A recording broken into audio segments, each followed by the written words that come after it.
All right, so a bunch of people have contributed quite a lot of content to the Discord for me to review, so let's review it. All right, first up is going to be Becca.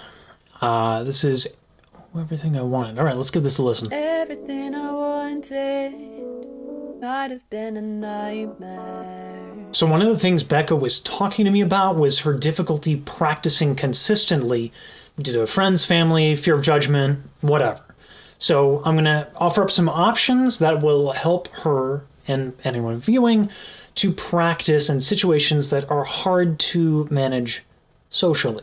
One other thing that you could probably even hear in the singing, something that's Becca was struggling with, is that breathy tone. And a breathy tone is something that's really hard to practice problem solving when you have to be really quiet. So I had to think a little hard about this one, but let's get into it. So consistent practice is difficult to do under pretty much any circumstance, right? Because life gets in the way. But it's additionally challenging when you have a situation where you cannot be loud. You can sing in certain ways to practice different things. A great example is you can make an exaggerated sob sound to practice lowering your larynx, which will give you a warmer tone. I know you. Now, part of me is being a little ridiculous because it sounds funny, but that's a really quiet sound. So it's a real great way to practice quietly. Oh, my faith is disappearing. It's super important that you practice in short intervals, especially when you're doing something as exaggerated as that, because it takes a lot of energy. Even though it's quiet, it takes a lot of energy and focus. And it takes a lot of focus because what you're trying to do is you're trying to experience this sort of opening of the throat, and you're also trying to make sure that your tongue is forward and you're not doing other ridiculous things with your body. So why might you want to lower your larynx? Why might you want to practice this specifically? I'll demonstrate two different sounds. One is going to be a high larynx sound. One is going to be a lower larynx sound. It's a new life for me, and I'm feeling good. So that's a high larynx with retracted false vocal folds, okay? So this feels super open from the oh.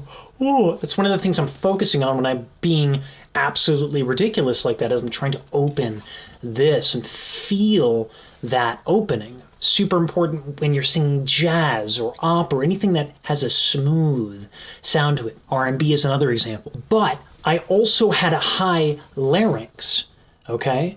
So help just that action. I could even think it and not make a sound. I'm thinking that I'm making the sound, but I'm not actually making the sound, and that way I'm practicing more quietly, but experiencing the sensations that I want within certain styles of music. Okay, so now I'm going to demonstrate what the sound of a lowered larynx with retracted false vocal folds actually sounds like.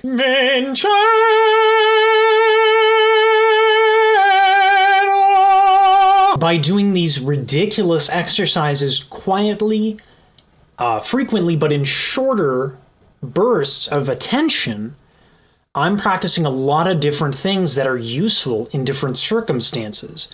That one exercise can cover a lot of ground, and you can do it quietly. Heck, and a lot of times, you don't even need to be making a sound, you can just think about making the sound.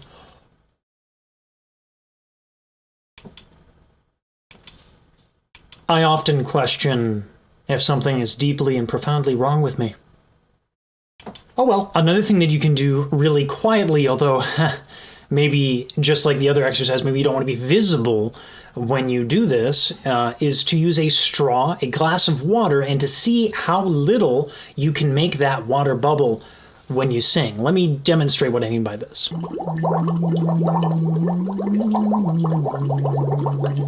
That is one of the most amazing exercises because it's a visual tell. Oftentimes we ask the question, how can I know whether or not I'm supporting my voice correctly? I think I might have gotten some of that on my computer. Oops. So the reality is that it actually takes less air for high notes rather than more. And the idea of what people mean when they say support is that you are using less air through various means. But it's really, really hard to know how you do that. That is why using the straw, the water, and the bubbles is an awesome combination for you to practice high notes and also the rest of your voice. It's a great tell to know if you're using too much air. So I heard you don't want to blow at singing. Well, I know I don't want to blow at singing. Well, if you don't want to blow at singing, blow through a straw. Well, okie dokie then. And terrible awkward skits aside, often one of the symptoms of a breathy tone is using too much air. So I just want to put that out there.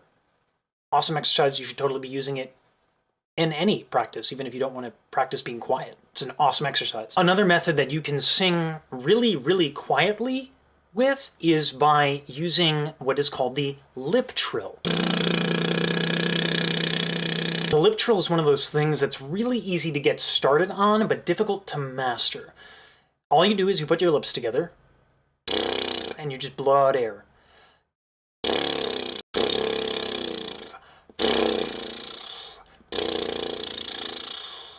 See how it dies out near the end? That's actually what we're going to want to try to prevent, and I'll explain why. Just like we need not a whole lot of air, we need to have consistent air. And the lip trill is one of the greatest ways to know whether or not your breath is consistent. You can film yourself doing the lip trill in the bathroom. It's contextually appropriate, it's a fart sound, and people will just think you had too much dairy. But the way that you practice with the lip trill is you ask the question, is it petering out or is it inconsistent? Because if it's inconsistent, that's when you know.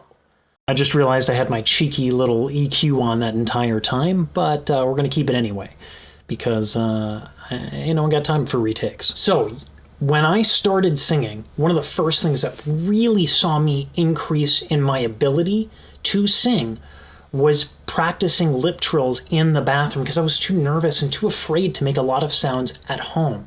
I made jokes that, bathroom noises, all these things. I mean, what good singing exercise doesn't involve a fart sound of some kind? But it's still incredibly, incredibly useful to have in your arsenal to practice. It's been incredibly transformative for me, and I highly recommend that you use it.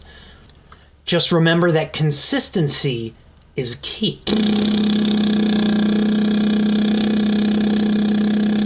So, let's have a quick recap of the 3 exercises that we covered so far, and then we're going to get into a couple of more things you can do that are even quieter than what I've showed you. But first, the recap. Up first, we have the exaggerated sob, a great one for learning how to lower the larynx and expand your false vocal folds.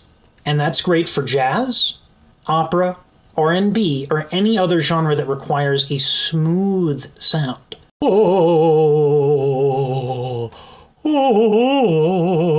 And again, you can make that sound without actually making the sound. You can do it, maybe a good word for it would be physicalize. You can physicalize that sound without actually making the sound, and that's legitimate practice. The water and the straw was the second exercise that we went over, an incredible exercise for learning how to not use too much air.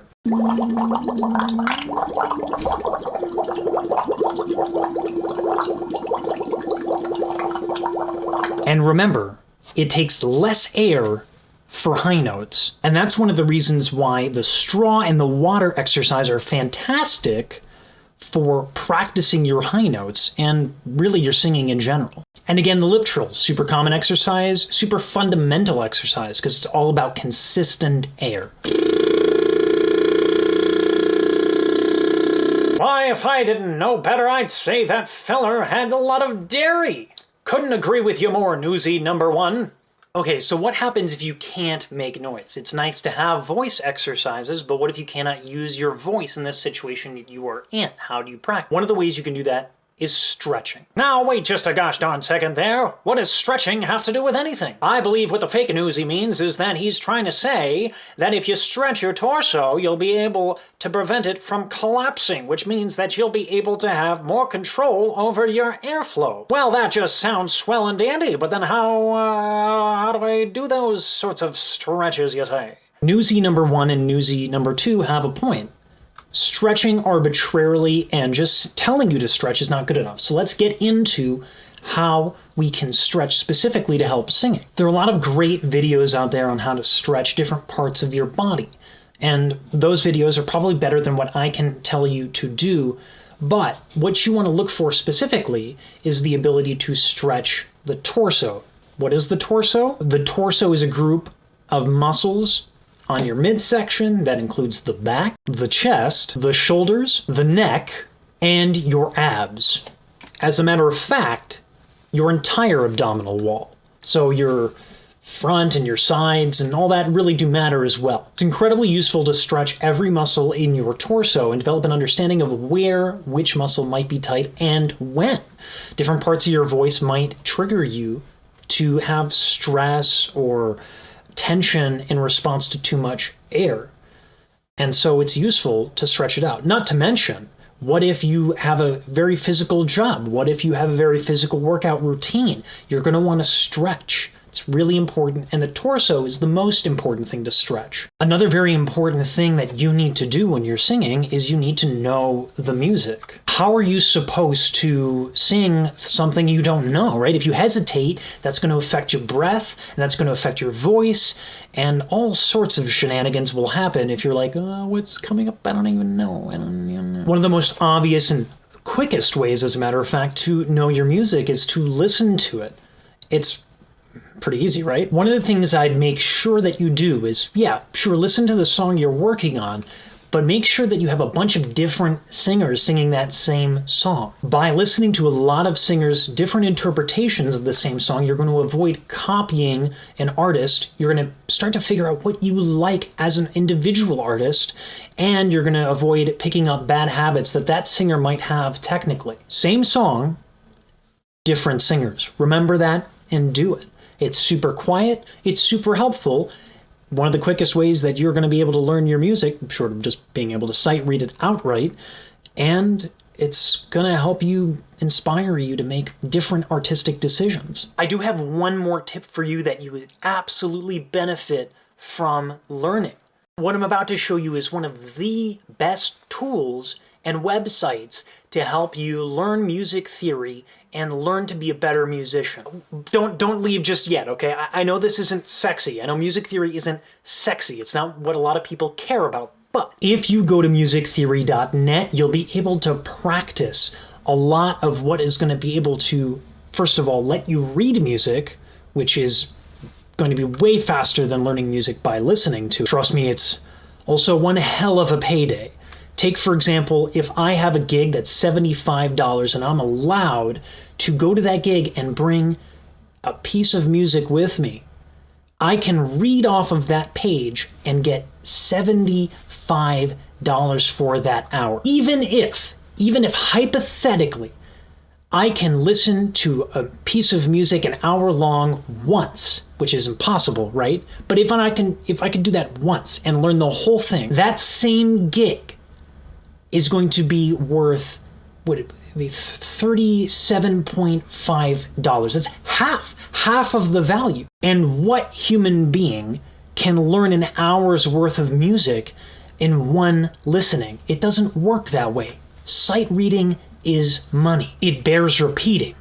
Sight reading is money. If you want to be a professional, one of the easiest ways to do that and make a living off of singing so you can spend more time singing is to work on your sight reading. And you don't need to make a sound to do that. You can do what's called audiating. If you use musictheory.net or its subsequent app and you do those exercises quietly, because that's all you have the opportunity to do, right? You can't make noise. That's what this entire video is about. If you do that, you will better be able to sight read. And again, sight reading is money, folks, so get on it. So that was 5 things that you can do either quietly or with no sound at all. So you can practice. There's no excuse anymore, right? If you have any questions, feel free to hit me up in the YouTube comments. Just go down below. I have all my socials down there. I'm not going to waste time with it and elongate it closer. Hit me up if you have any questions. I'm here to help. I don't charge to answer questions. I'm bored. COVID kind of killed anything to do with singing for a little bit, so I'm available. Hit me up while I have the time. It's not going to be there always. YouTube comments, Twitter, Instagram, Discord, all down below. Check those out. Maybe even subscribe. Or don't. Anyway, until next time, happy singing.